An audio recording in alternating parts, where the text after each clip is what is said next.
Hace un momento me sentaba ahí en el banco y se me ocurrió abrir lo que falta.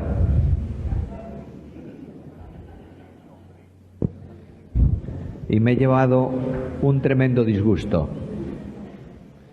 porque necesitaríamos, yo creo que fácil, 2 o 3 días para abarcar esto todo. De modo que voy a sintetizar, voy a resumir, voy a puntualizar.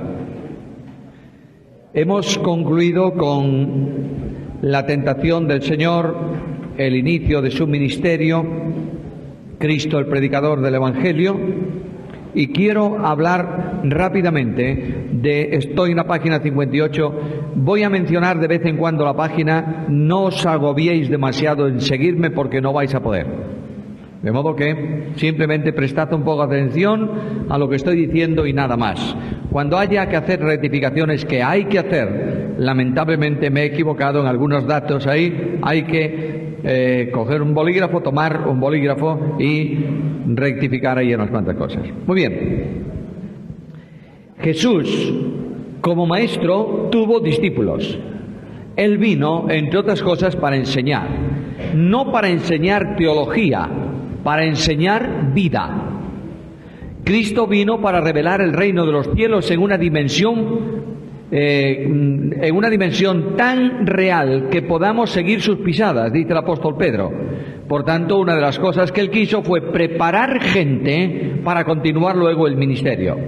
Naturalmente, este principio que Cristo establece es un principio necesariamente imprescindible, oíd bien esta palabra, para la Iglesia de Cristo en el tiempo actual. De ahí que Pablo dice en segunda carta a Timoteo, capítulo 2, versículo 2, lo que has oído delante de mí, en presencia de muchos testigos, encarga a hombres fieles que sean idóneos, para enseñar también a otros.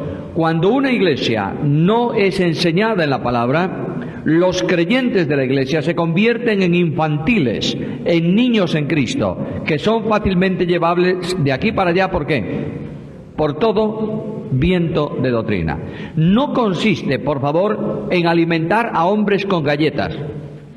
Hay que alimentarlos con vianda sólida. No significa esto que tengamos que enseñar a toda una congregación la unión hipostática, porque no lo entendería nadie. Pero lo que sí tenemos que enseñar es Biblia, y ¿qué más? Y Biblia. Y más Biblia. Y solamente cuando tú enseñas la Biblia es cuando el creyente comienza a reaccionar frente al discipulado, porque entiende cuáles son las demandas de Dios. Quiero deciros algo muy serio, por favor. No hay ningún avivamiento en el pueblo de Dios en ningún momento de su historia que no sea el resultado de la aplicación de la Biblia a la vida del individuo. ¿Está claro? Entonces yo quiero hacer un desafío a los líderes de la Iglesia. Dejaros de entretener a la congregación y predicar la Biblia. Bueno, es que la predicación no tiene nivel, ya lo tendrá. Predica la Biblia. Simplemente esto, y Dios hará su obra en el desarrollo de su pueblo y edificación de su iglesia. Lo que tú no puedes hacer es edificar la iglesia en ese sentido, pero tienes que poner los elementos necesarios para que el creyente sea edificado. ¿Está? Muy bien. Jesús, andando junto al mar, comienza a llamar a algunos de sus discípulos. Leo un pasaje de Mateo capítulo 4, versículo 18. Andando Jesús junto al mar de Galilea, vio a 2 hermanos, Simón llamado Pedro y Andrés su hermano, que echaban la red en el mar porque eran pescadores. Como veis, los que tenéis las notas, ahí dejamos de hacer un punteo, un extracto, y hemos pasado a un comentario, porque sintetizar todo eso era un tanto complicado, de modo que os anticipo una primicia, que es unas páginas del comentario a Mateo, que saldrá pronto. Va a ser esa la estructura, leéis el comentario, ahí está toda la explicación de eso. Ahora, los discípulos de Jesús son llamados a seguir al Maestro. Cristo les dijo, venid en pos de mí y os haré ¿qué cosa? ¿Qué eran? Bueno, de manera que no los asusta, no les dice, voy a hacer de vosotros enormes maestros de multitudes. Les dice, ¿recordáis que en el libro de Proverbios dice que el que pesca almas es sabio? yo voy a hacer de vosotros pescadores de hombres. Y comienza la selección. Claro, el Señor va añadiendo discípulos y después recordáis que en el Sermón de la Montaña el Señor consolida un grupo determinado de gentes que los tiene junto a Él con dos propósitos: que estuvieran primero junto a Él, comunión con Él, y segundo, enviarlos a predicar. ¿Por qué? Porque el que está junto al Maestro no puede dejar de hacer lo que hace el Maestro. Uno de los elementos de seguimiento consiste en reproducir en el poder del Espíritu la vida de Jesús. Y Jesús dijo: venid en pos de mí. Y Pedro dice que nos ha dejado ejemplo para que nosotros sigamos sus pisadas. Por tanto, el Señor capacitó a esos hombres para el ministerio, y cuando ya estaban capacitados, los mandó en plan de pruebas a hacer prácticas de evangelismo, de dos en dos por las ciudades, predicando el Evangelio, y les capacitó con poder para ese ministerio, el poder suyo delegado, de modo que vienen contentísimos ellos. Muchos de ellos, por lo menos un buen número, vienen muy contentos porque predicaron el Evangelio, ¿verdad? Porque echaban fuera demonios. Y Jesús les dice: no estéis tan contentos por echar fuera demonios. Si no, estad contentos porque vuestros nombres están escritos ¿dónde? Bueno, aquí están los valores. Aquellos hombres en su formación no solo estudian Biblia, estudian valores. Valores de vida y de ética, de dependencia y demás cosas. Quiero deciros que estos hombres que van con Jesús no eran un modelo, para nada, de nada. Eran tremendas, perdonadme que lo diga con tanta claridad, tremendas calamidades. Tienes un Pedro que hablaba más de la cuenta siempre. ¿Sí? Claro. Tal era Pedro que cualquier cosa que le llamaba la atención, Pedro actuaba así. ¡Brum! Señor, ¿eres tú? Di que vaya a ti sobre el mar. Bueno, ven. Ya se cumple lo que él quería, y cuando llega Jesús, a la altura de Jesús, ¿qué le pasa a Pedro? Se empieza a hundir. Hasta que llegó a él no pasó nada, porque ven, y la voz autoritativa de Jesús hace que Pedro camine sobre el mar. Luego tiene que decirle: Señor, sálvame. Ya conocéis a Pedro. Aunque todos te dejen, yo no. Y además, cuando Pedro entra por la ciudad y viene el cobrador del impuesto del templo, y le dice: ¿qué? ¿Tú no pagas el impuesto? Yo sí. ¿Y el maestro? También. Bueno, venga, anda, si no tengo un peso en el bolsillo. Este es Pedro, ¿entendéis? Y Juan, ¿qué es Juan? ¿El discípulo de qué? El discípulo amado y el discípulo del amor. El hombre que acostó su cabeza en el pecho de Jesús, ¿verdad? No. Lo que pasa es que sentados alrededor de la mesa, la cabeza de Juan coincidía con el pecho de Jesús. Siempre nos ponemos ahí un cuadro tremendo de Juan acostado en Cristo. No, coincidía, sí, porque estaban sentados a la mesa. Por eso dialoga tanto con Jesús. Y Pedro, que está en el otro lado, le dice: oye, dile, pregúntale. Ahí tienes. Y Juan es un hombre muy, muy bueno, ¿no? Muy amoroso. Como no nos reciben en la ciudad de los samaritanos, ¿qué te parece? Mandamos que descienda fuego del cielo los quemadores. Vaya, don Juan, no don Juan Oscar. Y de pronto, en otra ocasión, viene junto a Jesús y dice: oye, ¿puedes darme felicidades? Había por ahí uno que echaba demonios en tu nombre y se lo prohibimos. ¿Así? ¿Y por qué? No porque no te seguía a ti, porque no nos seguía a nosotros. Este es el sectario. Juan cambia después de la cruz, ¿verdad? Pero estos discípulos son así. Tienes un Mateo, un publicano, en la compañía de Jesús. Bueno, él va a utilizar a Mateo para escribir, ¿qué? El Evangelio. Y además, ¿qué? Hay una serie de personas ahí, los hijos de Zebedeo. Le llaman también hijos de ¿qué? Del trueno. Eran así, y este enorme grupo de 12 hombres tenían una capacidad teológica asombrosa, de modo que les enseña sobre el reino 3 años, le da 40 días de clases particulares, y al final, cuando va al cielo, le preguntan si va a restaurar el reino de Israel ahora. Bueno, no habían entendido nada. Ahí tenéis los discípulos de Jesús, pero el Espíritu Santo va a convertirlos. en fieles seguidores suyos. Por estos discípulos Jesús va a dar su vida, y por estos discípulos, a estos discípulos Jesús va a decir, en la noche en que va a ser entregado, que como amó a los suyos que estaban en el mundo, los amó hasta el final. Estos son amados de Jesús, los discípulos. A estos discípulos Jesús los enseña, y los enseña en dos formas, mediante su palabra y mediante sus obras. Porque cuando Lucas se refiere a la enseñanza de Jesús, en Hechos capítulo 1 dice las cosas que Jesús comenzó a ¿qué? A hacer y a enseñar. Luego, la enseñanza de Cristo iba acompañada permanentemente de un respaldo de sus acciones. Y en el versículo 24 de ese capítulo de Mateo que estaba leyendo, dice que se difundió la fama de Jesús por toda Siria y le trajeron todos los que tenían dolencia, los afligidos por diversas enfermedades y tormentos, los endemoniados, lunáticos y paralíticos. Notad el versículo, lo he leído a propósito por una razón.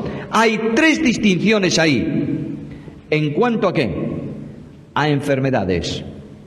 Los lunáticos probablemente se trate de epilépticos. Los endemoniados no son epilépticos, son endemoniados. Y luego los paralíticos ya sabéis lo que son. Siempre la Biblia tiene mucho cuidado en hablar de las cosas y llamarle por su nombre. Ahora, a Jesús, el que selecciona discípulos, lo sigue mucha gente. Y lo sigue mucha gente no solo de Galilea, sino también de Judea, de Decápolis, de Jerusalén. Es decir, se salta su fama al otro lado del Jordán, especialmente en el segundo año, debido a que este hombre, Jesús de Nazaret, no solo habla palabras de autoridad como nadie en la historia de la humanidad habló, es tan distinto a los escribas y a los fariseos que su palabra no son palabras técnicas, son palabras de...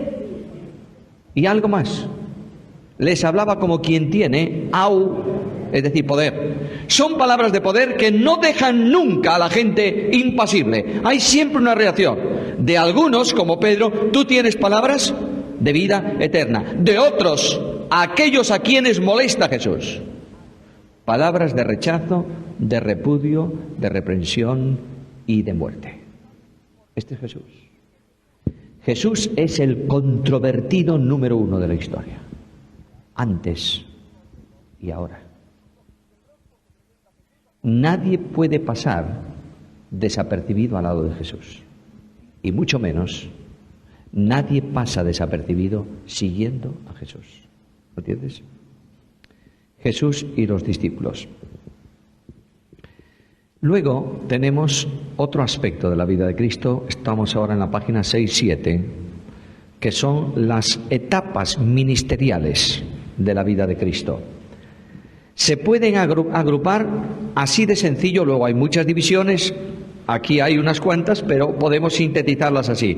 Año inaugural, es decir, cuando Cristo comienza su ministerio. Y ahí tienes el bautismo en el Jordán, las tentaciones, la situación de Caná de Galilea y la transformación del agua en vino. Comienzo de señales.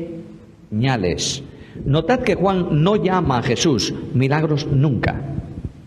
Llama señales que acreditan que Él es el Mesías.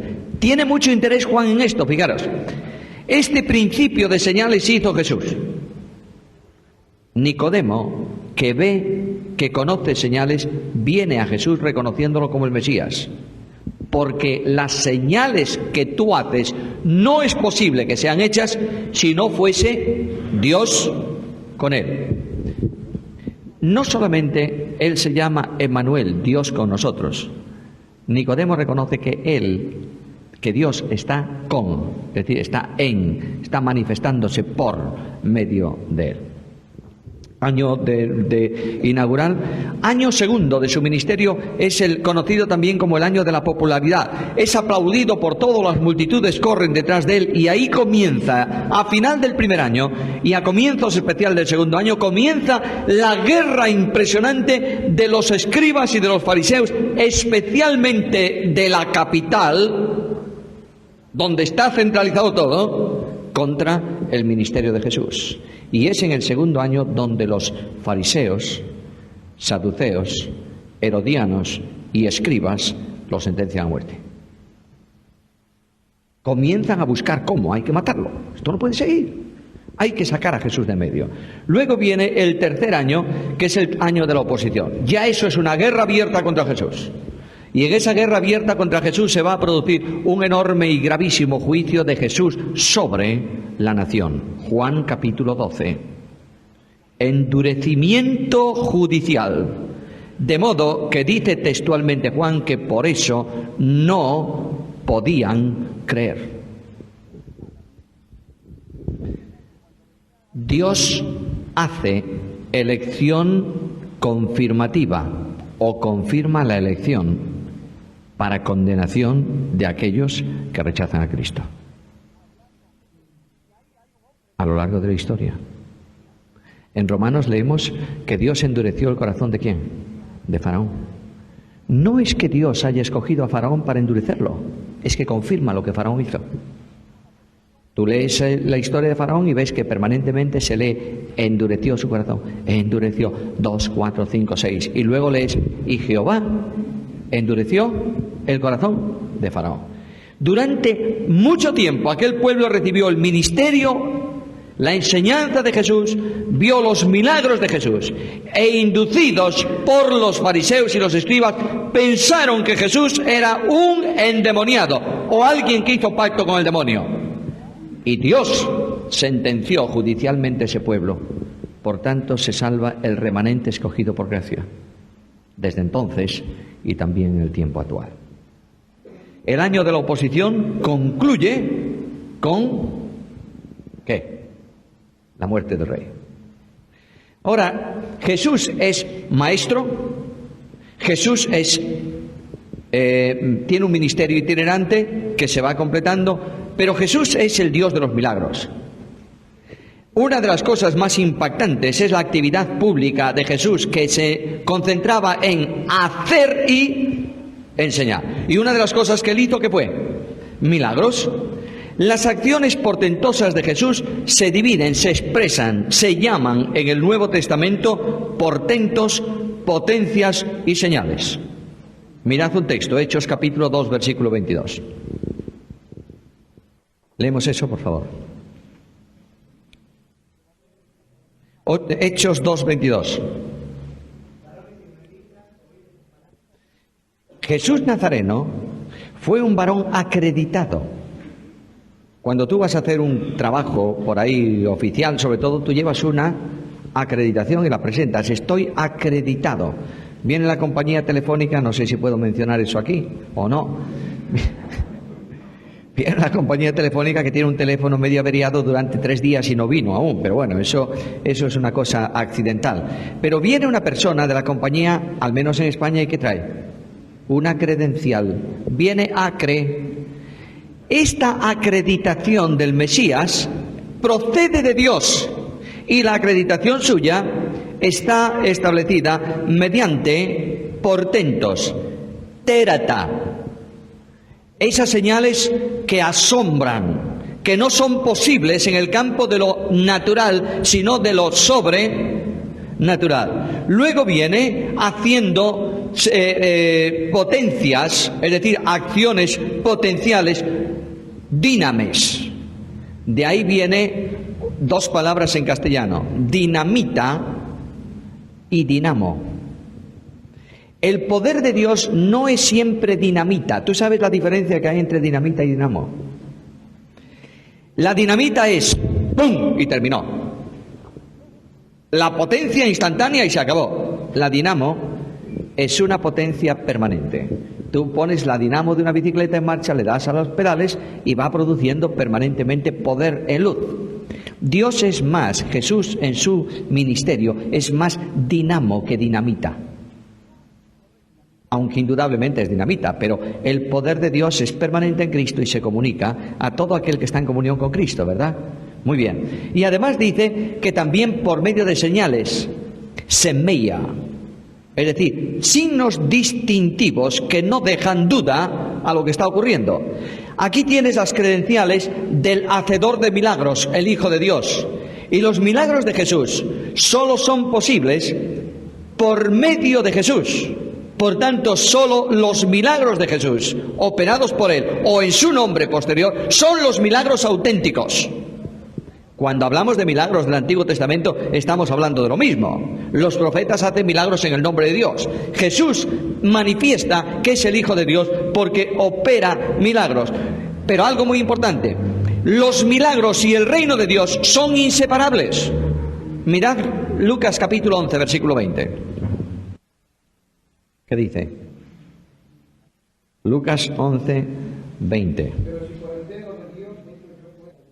¿Qué ocurre? Hay milagros, luego el reino se ha aproximado a vosotros. Eso es un estudio muy importante que yo ruego que lo realicéis. Estudiad el reino de Dios, por favor, y veréis cómo todo el entorno de poder está siempre vinculado al reino, incluso a la experiencia espiritual del reino en el tiempo presente. ¿Nos ha librado de dónde? De la potestad, con un poder superior. En nuestro tiempo hay una discusión teológica titánica que no va a tener solución entre entre dones vigentes y no vigentes. Primero, yo quiero pedir un favor a los estudiantes de Biblia. No digáis dones vigentes o no vigentes, porque el único que puede decir lo que está vigente es el que lo da, que es el Espíritu Santo. Podéis decir dones operativos o no operativos, y esto es un criterio personal, Ahora, yo no voy a entrar en una polémica de este calibre, ni muchísimo menos, pero ¿tú sabes cuál es el milagro más grande del tiempo presente? La regeneración del pecador. Luego, en el tiempo presente, el que una persona haga un milagro impresionante de sanidad no es ni comparable con una vida transformada por el poder de Dios. Aquel hombre de maestros en la iglesia antigua, que fue Agustín de Hipona, ¿recordáis? Agustín de Hipona enseñaba un día en una escuela bíblica. Y él dijo: voy a hablaros hoy de los milagros de Jesús. Los milagros de Jesús se dividen en dos: grandes y pequeños. La gente le quedó mirando. Dice: los milagros pequeños son la multiplicación de los panes y los peces, la sanidad del leproso, la resurrección de Lázaro, la tempestad calmada. Y alguien dijo: bueno, maestro, ¿y cuáles son los grandes? Y Agustín dijo: yo, que era un perdido y fui alcanzado a misericordia. No tenemos evangelio si no tenemos milagros visibles. Escúchalo, por favor. Yo no puedo ir a hablar del poder de Dios para salvación si yo soy un miserable. Tengo que reconocer que delante de Dios soy un miserable, pero tengo que vivir una experiencia de vida renovada o no. Si no, no puedo hablar de renovación. Solo así. De ahí que sea tan poco efectivo hoy la predicación del Evangelio, porque no hay referencia. Porque hablamos de un discurso que no cambia ni siquiera al que lo predica, y eso es un problema muy serio. Dios cambia y Jesús es el Dios de los milagros. Especialmente los milagros de Jesús operan continuamente una evidencia de rescate o de liberación del poder del pecado. La enfermedad es el resultado ¿de qué? Del pecado. Luego Cristo vino a liberar del poder del pecado. Por tanto, dentro de esa liberación está también cumplidamente elementos de enfermedad, especialmente aquellos que son consecuencia de acción diabólica. No solo echar al demonio de los endemoniados, sino acciones como la de la mujer encorvada o la mujer con flujo de sangre, que era consecuencia de una enfermedad enviada directamente o producida específicamente por acción de Satanás y de sus fuerzas. Otro tema que también hay que estudiar: la acción diabólica en todo este sentido. Ahora, os ruego que abráis la página 71. Cuando en nuestro tiempo de estudiante de estudiante de escuela primaria, no de instituto bíblico. Nos equivocábamos, metíamos la pata, decimos en España. ¿Sabéis lo que hacía el profesor? Cuando ponías, por ejemplo, ver con B, bueno, sería muy grande. Algo más sencillo, a ver con V, también gravísimo, ¿no? Bueno, ¿sabes lo que hacía el profe? Para que aprendas esto lo copias 100 veces. Yo tendría que tomarme hoy los cuadernos de todos vosotros, no sé cuántos hicieron, y rectificarlo. Pero lo vais a hacer vosotros por mí. Página 71, punto 2.4, apartado 2.4.2. ¿Lo tenéis a la vista? Muy bien. Ahí dice, milagros hechos por Jesús, 35 curaciones de enfermedades. Bueno, milagros hechos por Jesús, 35. Punto. Ahora me falta ahí un dato. 20 curaciones de enfermedades. ¿Habéis descubierto el parrafillo? Bien. 3 expulsiones de demonios. 3 resurrecciones de muertos. Y ahora fijaros lo que dice ahí. 19 superaciones de elementos. No, son 9 solo. Lo repito, 20 curaciones de enfermedades, 3 expulsiones de demonios, 3 resurrecciones de muertos, 9 superación de elementos naturales y 20 curación de enfermedades. En total, 35. Perdonad los errores. Yo sé que algunos al leer la lista me van a decir, hay más expulsiones de demonios. No, hay más enfermedades producidas por el demonio que quedan liberados cuando Dios, el Señor, saca la acción del demonio, interrumpe la acción, expulsa al demonio en ese sentido, pero libera a la persona de su enfermedad. Antes mencioné a esa mujer doblada por tiempo, retenida por Satanás. Esa es más bien una sanidad de una enfermedad producida por la acción del diablo. Por eso se agrupó de esta manera. Ahí tenéis la relación de los milagros. Jesús hizo milagros antes, en su ministerio, y después de su ascensión. ¿Os habéis preguntado por qué motivo hoy no hay tantos milagros? Porque Jesús ya no tiene el poder que tenía. El gran problema de esa acción especial depende de la Iglesia y de los creyentes. En cierta ocasión un hombre de la Iglesia alemana visitaba Roma, era un monje, y los alemanes son muy curiosos en muchas cosas, entre otras en deducción lógica. Visitaba el Vaticano y alguien le enseñaba el Vaticano. Y llegó a un sitio donde la riqueza y las pinturas y todo eso era de una dimensión tremenda, y este hombre dijo al monje alemán, ya no podemos decir como Pedro, no tengo plata ni oro. Y él dijo, es verdad, pero tampoco podemos decir como Pedro, levántate y anda. ¿Entiendes? Luego, el Señor opera milagros en respuesta, entre otras cosas, a la oración de un pueblo que levanta él sus manos como sin ira ni contienda, manos limpias. Y cuando no hay limpieza en el pueblo de Dios, no hay respuesta a la oración del pueblo de Dios. Y cuando en la familia, entre el marido y la mujer, no hay relación correcta y honesta, las oraciones están ¿qué? Estorbadas. ¿Crees en el Dios de los milagros? ¿Sí? Muy bien, vive en comunión con Él y serás más que vencedor por medio de aquel que nos amó. Otro asunto importante en la historia humana de Jesús es la transfiguración. Mateo capítulo 17. ¿Queréis por favor abrir Mateo capítulo 17? Y alguien me lee el versículo primero. Mateo capítulo 17, versículo 1. Muy bien. Mantengamos esos dos textos. Ese y el primero del versículo siguiente.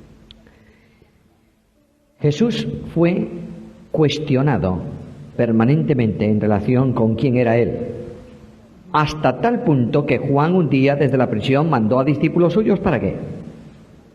Para preguntarle, ¿eres tú el que había de venir o esperaremos a otro? Y Jesús hizo milagros, sanidades, manifestaciones de poder, y dijo a los discípulos, id a Juan y decidle lo que habéis visto y oído. Juan no necesitó más, realmente era el que había de venir. Ahora, durante el ministerio de Jesús, el Señor pasó por tremendas oposiciones e incluso llegaron los hombres a acusarlo, dije antes, ¿de qué? De haber hecho un pacto con Belcebú para hacer las maravillas. El gran problema de aquellos hipócritas era que Jesús había, y lo veremos al final, Dios mediante, de este estudio, había tomado el árbol de la tradición y había movido el árbol, y la fruta podrida de los fariseos había caído al suelo. Y entonces los fariseos decían, no, si sigue moviendo el árbol, no queda uno encima de las ramas. Y vamos a terminar con él.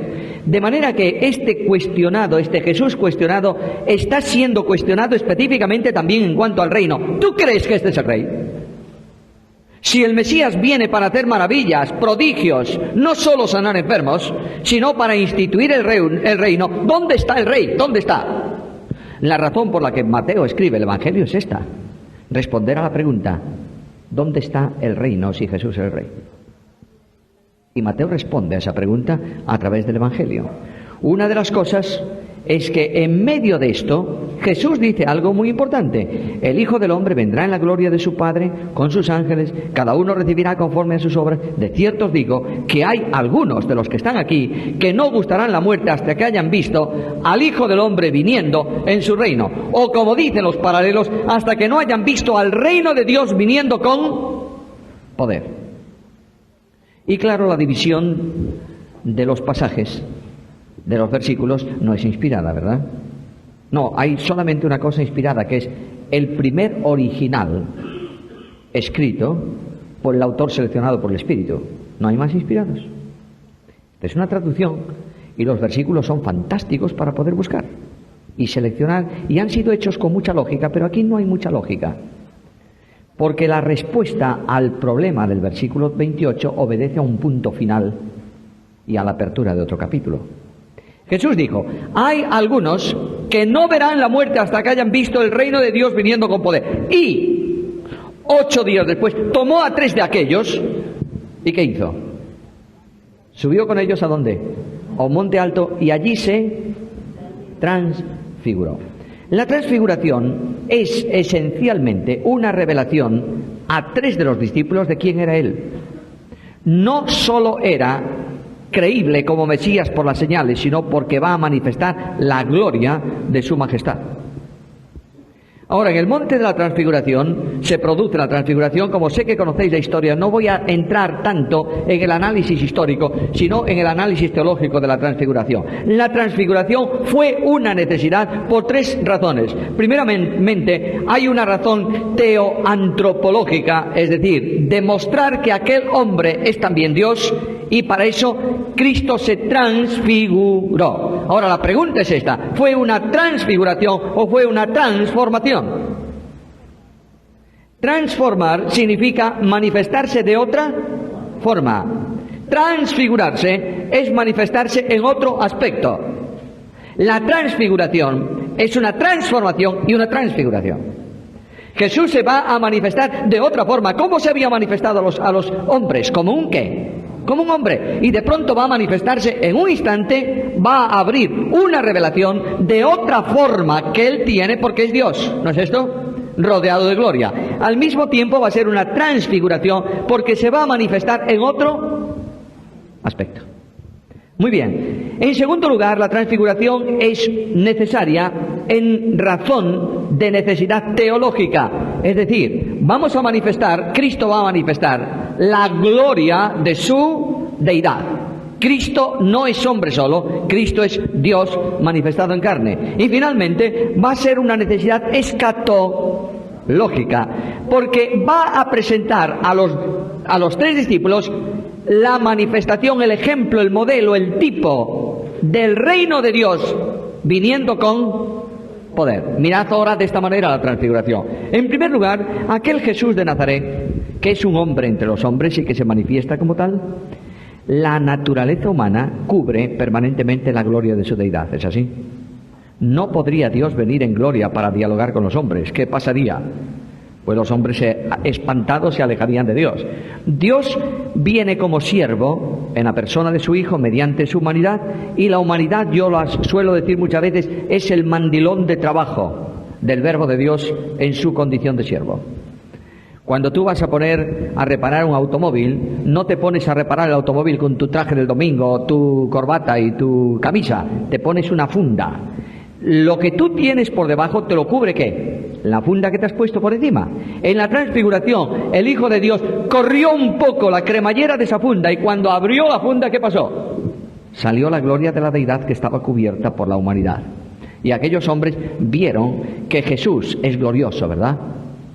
Que el Rey tiene gloria, ¿no es esto? Que no es el siervo sufriente, es el gloriosísimo Señor, que Juan iba a ver impactado en Apocalipsis, iba a caer como muerto ¿a qué? A sus pies. Segundo, Jesús en la transfiguración habla de cómo será su reino. Y hay hombres pertenecientes a la antigua dispensación de Israel que están dialogando con él allí presente, ¿no es esto? Cuando venga a la tierra Jesús a imponer, a implantar su reino en una provisión futura, estarán santos de la antigua dispensación, ¿no es así? Resucitados también. Y está también la presencia de aquellos 3 apóstoles que son, digamos así, el núcleo visible de la Iglesia. Luego, ¿qué es lo que vieron los apóstoles? Un modelo, una muestra, un ejemplo de ¿qué? Del reino de Dios cuando venga con gloria y poder. ¿Es así? Fijaros si es importante eso, que de ahí en adelante la profecía cambia radicalmente de forma. En el Antiguo Testamento, los acontecimientos futuros eran revelados a los profetas, pero muchas veces no los entendían. ¿Es así? En el tiempo presente, ¿quieres por favor leer segunda carta de Pedro, capítulo 1, versículo 16? Segunda carta de Pedro 1, 16. Luego, la profecía del Nuevo Testamento no es una novedad para el profeta. ¿Por qué? Porque ya lo vieron. Por eso Jesús dice, no digáis a nadie la visión, es decir, lo que habéis visto. Porque no es el momento. Ya vendrá la revelación posterior. Y ahí tienes toda la profecía, y ahí tienes a Juan recordando la visión, y escribe Apocalipsis, y ahí tienes toda la revelación de la profecía del Nuevo Testamento, no como algo sorprendente, sino como algo anticipado. Jesús en la transfiguración da presencia real de quién es Él. Por último, Jesús el Maestro. Jesús como Maestro utilizó permanentemente en la enseñanza la palabra de Dios. ¿Recuerdas que viene alguien y le pregunta, Maestro, ¿qué dices tú de esto? ¿Y qué respondía Jesús muchas veces? ¿Cómo lees? Lo remite a la Biblia. Jesús como el gran Maestro en el Sermón de la Montaña, ¿qué fue lo que hizo Jesús?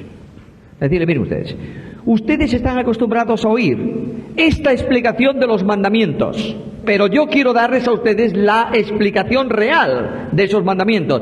Oísteis que fue dicho, y yo os digo. No está cambiando el mandamiento, está dando una visión total de lo que es el mandamiento. Por ejemplo, los fariseos solían decir que si alguien te toma en adulterio, ese es el pecado. Pero si no te toman en adulterio, y Jesús dice, si tú deseas la mujer del prójimo, ya has cometido pecado. Y Cristo da una amplitud tremenda a la palabra de Dios. Ahora, Cristo como Maestro asistía a la sinagoga, donde se enseñaba, ¿verdad? A veces él enseñaba, otras veces no. Porque no se dice que siempre enseñó Jesús cada sábado en la sinagoga, ¿a que no? Pero se nos dice que él asistía cada sábado según su costumbre. Luego Jesús iba a la sinagoga, porque en la sinagoga, aunque había muchos malvados, se leía ¿qué cosa? La palabra de Dios. ¿Y se adoraba a quién? A Dios. Ahí tienes una amplitud de miras impresionante del Maestro. La lectura del Antiguo Testamento había condicionado también y el conocimiento, la enseñanza del Maestro. Además, hay una íntima comunión con Dios de Jesús. La principal fuente de la enseñanza de Jesús, aparte de la Biblia, es la comunión que él tenía con el Padre. Vivió en comunión íntima con Dios, de tal manera que él lo afirmaba en sus enseñanzas. Mirad Mateo 5:8, rápidamente, que es muy tarde. Bienaventurados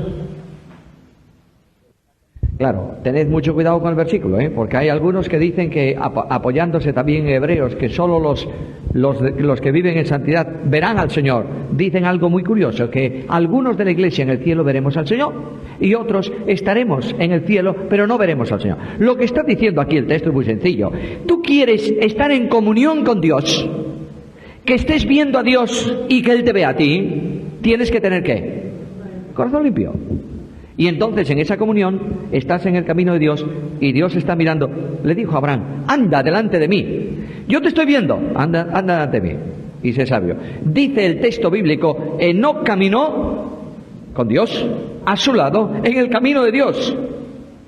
Él nos lleva en camino santo por amor de su nombre, en sendas de justicia por amor de su nombre. Luego la comunión con Dios es imprescindible para esto. ¿Cristo dejó de ver a Dios en ese sentido alguna vez? No. Él y el Padre en plena comunión permanentemente por la santidad. Ahora, Jesús, las enseñanzas de Jesús, estaban en armonía con el sistema de los judíos. Sí, en muchas cosas. Los dos coincidían en que la Escritura era inspirada, unos y otros. Jesús, sin embargo, no llamó en vacilar a estos hombres, ¿qué? ¿Por qué? Porque les llamó hipócritas. Es verdad, pero especialmente en relación con la Escritura, porque enseñaban como si fuese Biblia, ¿qué? Mandamientos y tradiciones de hombres. Este sistema farisaico es un sistema en extinción, pero no se extingue, ¿eh? Y hay muchos que enseñan costumbres e historia como si fuesen palabra de Dios. ¿Sabe lo que está ocurriendo? Que el creyente nunca sabe qué cosa es palabra de Dios. Y esto es serio. Cuando tú hagas una pregunta a alguien y te diga, esto es así porque siempre se hizo así, no es palabra de Dios. Si es palabra de Dios, cítese por favor el texto y el lugar que justifica eso. La enseñanza de Jesús no era legalista, era espiritual. Ahí tienes al fariseo contando las matas de menta para el diezmo. Pero en cambio retenía lo que necesitaba su padre para ayudarle. Jesús habla de espiritualidad. Los tiempos de Jesús se desenvolvía en religión, no en comunión con Dios. Y podía aplicársele a aquella expresión de Isaías, este pueblo se acerca a mí con su boca, con sus labios, me honra y su corazón. Luego, ¿por qué motivo causó tan mal gusto de boca a los fariseos y escribas las enseñanzas de Jesús? ¿Por qué? Porque le sacó el pedestal sobre los que ellos se sostenían. Ellos eran algo, no por la Biblia, sino por la tradición de los ancianos. Y tenían al pueblo agarrotado y sujeto a su sistema, y no lo dejaban vivir. Y Cristo cortó ese lazo. Luego, como molestaba los intereses de los fariseos, tuvo que ser condenado a muerte. ¿Quieres escuchar una palabra del Señor para ti esta noche? Todo aquel que quiera vivir piadosamente, ¿qué? Padecerá persecución. ¿Del mundo? No solo del mundo. ¿Qué ocurría con Diótrefes en los tiempos de Juan? Todo aquel que le molestaba, ¿qué hacía Diótrefes? ¿Lo ponía fuera de comunión? No, lo echaba de la iglesia. Luego, el único que valía era él. ¿Por qué? Porque él quería tener el primado, ser el número uno. ¿Quién es el número uno en la iglesia? Bueno, de modo que Juan dice, yo voy a ir allá y voy a ponerle en orden todas esas cosas. Ahí en la página 100 tenéis la armonía de las enseñanzas de Jesús establecida en varios grupos. Enseñanzas a los discípulos, que comprende Sermón del Monte, instrucciones a los 12, en fin, todo eso. La enseñanza a personas, Nicodemo, Samaritana, Pedro, los discípulos de Juan, las gentes, etcétera, etcétera. Luego tienes las enseñanzas del aposento alto en el 3.4. Bueno, tenéis en el 3.3 las enseñanzas en relación con escribas y fariseos, y luego en el 3.4 las enseñanzas del aposento alto. Ahí tenéis una síntesis de la vida de Jesús. Bueno, ya hemos dado todo el ministerio de Cristo, ¿eh? Simplemente hemos apuntado por encima. Yo siento mucho que no hemos hecho nada, pero creo que tal vez se ha abierto un poco el interés en algunos temas, ¿no? Yo sé que alguno va a leer Mateo 17 hoy, la transfiguración por la noche, segurísimo. Y las enseñanzas de los escribas y fariseos, segurísimo. Bueno, id con calmita todo eso. y que el Señor, por su gracia, en el poder de su Espíritu, alumbre vuestro entendimiento, no para que podáis comprender solo lo que hay en la Biblia, sino para que podáis vivir conforme a lo que hay en la Biblia. A Él sea la gloria.